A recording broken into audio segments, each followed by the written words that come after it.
இஸ்ரவேல் ஜனங்களுக்கு தெளிவா தெரியும் கானான் எங்க இருக்குன்னு. ஆனால் அவர்கள் புறப்பட்டு போனாங்களா?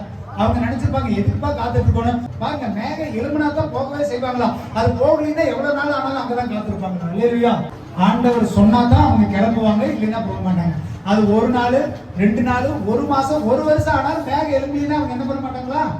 பிரயாணப்பட மாட்டாங்க, இருந்த இடத்துல தான் இருப்பாங்க. இல்லையா?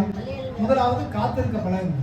உங்க கையில எல்லாம் இருக்குது, எல்லாம் என்னால செய்ய முடியும், எல்லாம் எனக்கு தெரியும், நான் போனா இது நடந்துரும் அப்படின்னு நீங்க வந்துட்டு அவசரப்படாதீங்க. ஆண்டவருடைய சித்தத்துக்கு நீங்க என்ன பண்ணுங்க? காத்திருங்கள். அவருடைய கட்டளைக்கு நீங்க என்ன பண்ணுங்க? காத்திருங்கள். வாக்குத்தத்தம் பண்ணப்பட்ட கானானை சுதந்தரிப்பது எவ்வளவு முக்கியமோ அதே போல தேவனுடைய கட்டளைக்கு காத்திருப்பது முக்கியம். அல்லேலூயா. எல்லாத்துக்கும் ஒரு நேரம் காலம் காத்திருக்க வேண்டியது அவசியம். அல்லேலூயா. உங்க வாழ்க்கையில ஒரு அற்புதம் நடக்கணும், உங்க வாழ்க்கையில ஒரு சுகம் நடக்கணும், ஆண்டவர் உங்க வாழ்க்கையில எதையோ செய்ய விரும்புறாருன்னா நீங்க காத்திருங்க. அவருடைய கட்டளைக்கு காத்திருங்க. அடையாளம் வர்ற வரைக்கும் காத்திருங்க.